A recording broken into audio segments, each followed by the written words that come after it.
Kenyans who remember the violence that followed the disputed 2007 election, when about 1,200 people were killed, were relieved when Odinga announced this week he would turn back to the courts, rather than the streets, to make his case.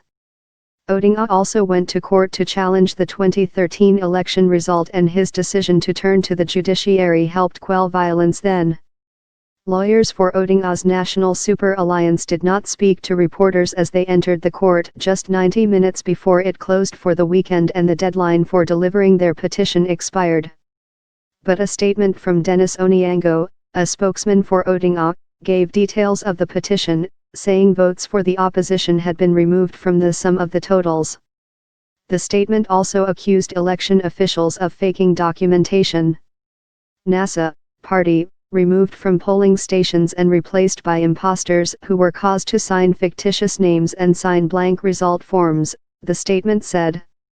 Data analysts have examined over 25,000 results forms for vote declarations and detected 14,000 of them that had errors ranging from statutory documents not signed by returning officers, others not authenticated by an official rubber stamp, and yet others that do not have agent names of signatures.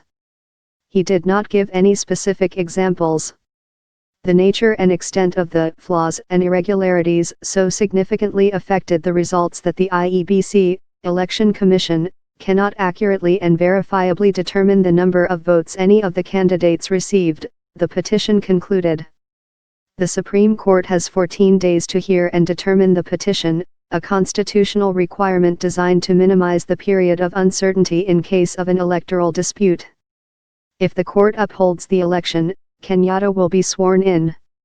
If Odinga can prove that rigging took place to an extent that would overturn the result, then Kenya must hold another presidential election in 60 days. At least 28 people have been killed in election-related violence since polling day, many of them shot by police. But while there have been scattered protests in Odinga strongholds, the demonstrations were relatively muted. International and domestic observers have said the election was largely free and fair.